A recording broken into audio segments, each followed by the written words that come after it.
শতাব্দীর সবচেয়ে ভয়াবহ ও শক্তিশালী ভূমিকম্পে কেঁপে উঠেছে মিয়ানমার। শুক্রবার এ ভূমিকম্পের পরপরই ব্যাপক ক্ষয়ক্ষতির শঙ্কায় ৬টি অঞ্চলে জরুরি অবস্থা জারি করেছে দেশটির জান্তা সরকার। ভূমিকম্প আঘাতের ২৪ ঘন্টা না পেরোতেই লাফিয়ে লাফিয়ে বাড়ছে নিহতের সংখ্যা।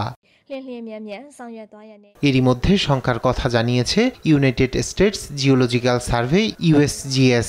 মিয়ানমারের নিহতের সংখ্যা ১০,০০০ ছাড়িয়ে যেতে পারে বলে আশঙ্কা করছে সংস্থাটি।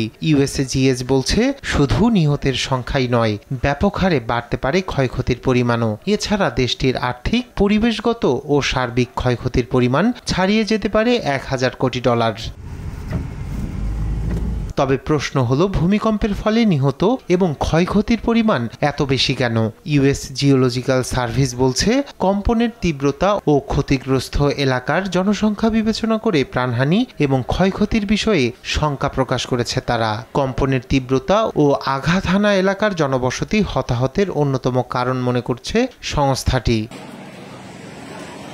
মিয়ানমারের যেসব অঞ্চলে ভূমিকম্পন অনুভূত হয়েছে সেসব অঞ্চল ছিল ঘন জনবসতি। পাশাপাশি কম্পন অনুভূত হয়েছে স্থানীয় সময় দুপুর ১২:৫০। এই সময়ে অনেকে ব্যস্ত ছিলেন কাজে, ফলে মিয়ানমার জুড়ে বাড়ছে হতাহতের সংখ্যা।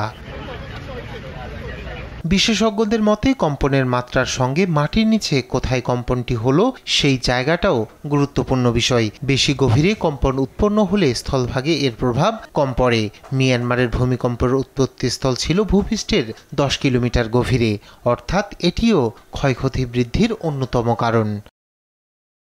রায়হান কবির শুভ্র, নিউজ ডেস্ক, দেশ টিভি।